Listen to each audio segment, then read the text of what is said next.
Hey guys, it's time to come to work with me again. And this time we are in Georgia. And when I say Georgia, I mean Georgia, the country, not Georgia, the state in the United States. It seems that many of you enjoyed one of the previous videos when I took you to work with me to Armenia. So if you haven't seen that already, of course, go ahead and check out that vlog. So I thought maybe we would do this again and I'd give you a glimpse into another work trip that I am doing.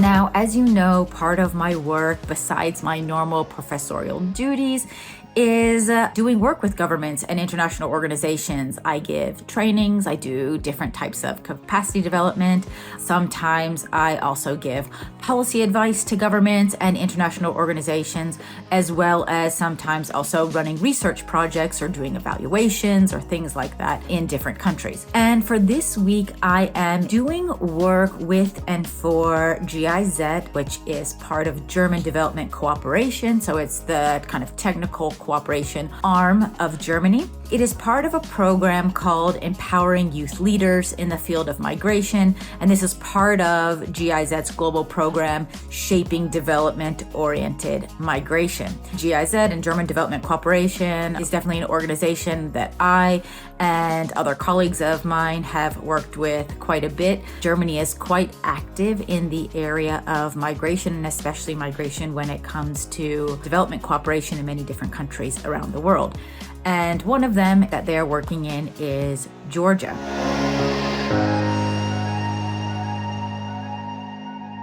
While we flew into Tbilisi, which is the capital of Georgia, we actually went about 3 hours outside of the capital city to the east in the region of Kakheti. And Kakheti is a region that is basically the wine region of Georgia. So Georgia has a very long history of producing wine. It's a beautiful region of the country, great food, great wine, many historical sites.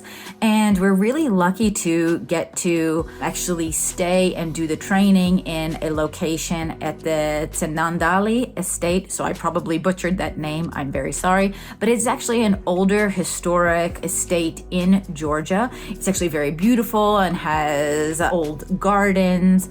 The way they've also done the conference center and the venue here is to try to keep as many of the older or historical or traditional parts of the estate. So from the area here, you can also see the Caucasus Mountains, so you overlook that. So quite a hilly, beautiful part of Georgia, which has a very long and historic tradition. I've been to Georgia actually many times for work, several times in this region, but also in other regions. So it's always a pleasure to be back here, and Georgia has some of the best food in the world. So I always very much enjoy being here, being in the beautiful surrounding and getting to eat great food.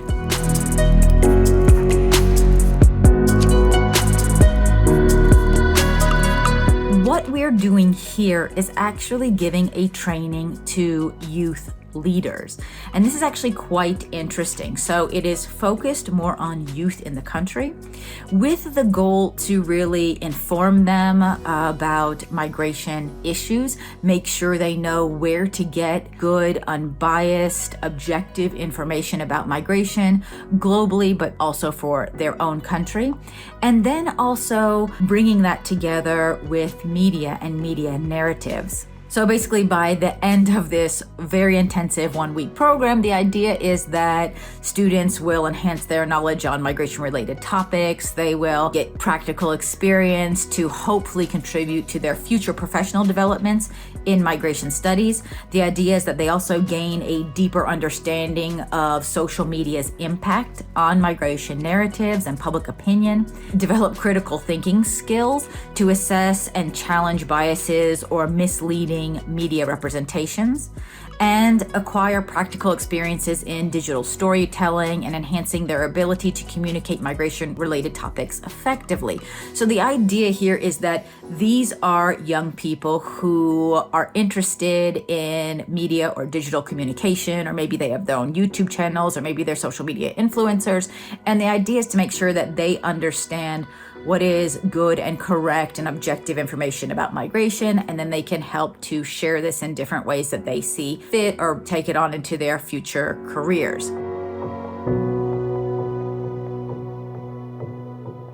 Within the training, we're doing lectures, interactive lectures. We make sure to have a lot of group work. We want to make sure that the students are as engaged and a part of the discussions that we're doing as possible. We want them to learn in the best ways possible, and that means not just talking at people constantly. So we really try to have a mix of interactive lectures, group work. We even give homework sometimes at the end of the day to have students work with the concepts and issues that we have been dealing with that day and maybe present back on the next morning. So it is quite intensive. It's intensive for us as the trainers. It's intensive for the students, but hopefully they get a lot out of it afterwards. And we get to do it all in a really nice place. So that's what I'm doing here in Georgia. I'm not doing this alone. I am doing it with a couple of other colleagues. One of my colleagues from Maastricht University, Talitha Dugbo, is also here with me, which is great. It can get sometimes quite boring and lonely to travel alone. So I always really appreciate doing that with other colleagues. I find that much more fulfilling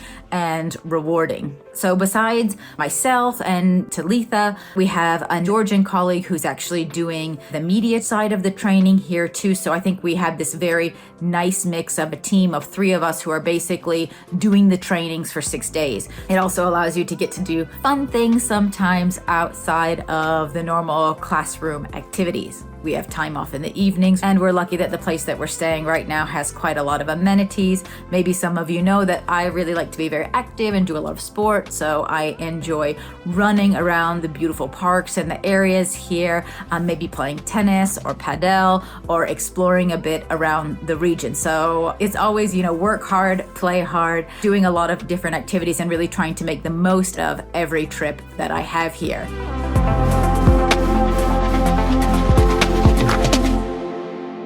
So as I've also mentioned, I think in the previous video, sometimes getting to the different countries that we need to get to can be a little bit logistically complicated, and there is often a lot of travel involved in getting to and getting from the places. So as most of you know, I live and work in Maastricht in the Netherlands, which is in the southern part of the Netherlands. And while it is really in the heart of Europe, which is absolutely fantastic, it is not super close to any of the bigger international airports that I usually need to fly out of to go to different countries.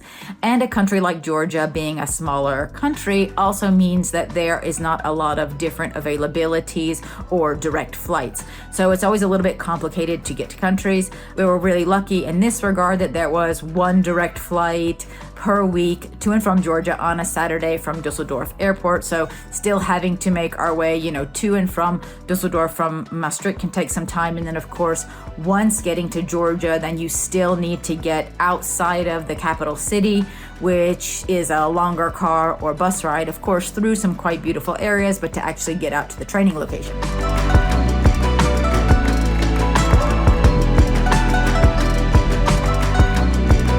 Time differences can also be a bit tricky. Georgia is currently 2 hours ahead of the Netherlands. That's flying east, so I always find it more difficult to fly east than to fly west.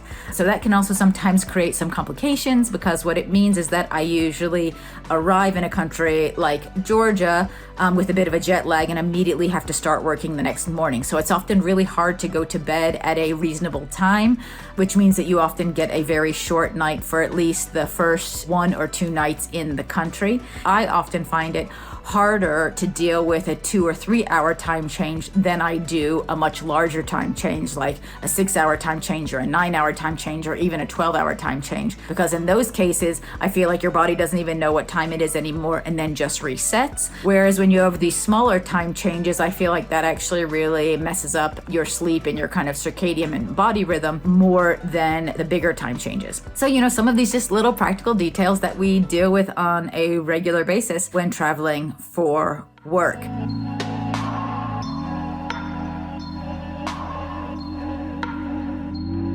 So I hope that gave you a little bit more of an idea of what I am doing here in Georgia this week.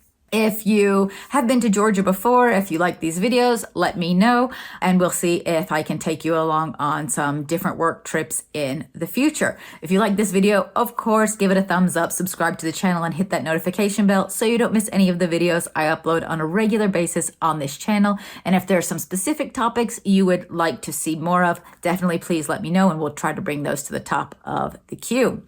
All right, hope to see you next time. Bye-bye.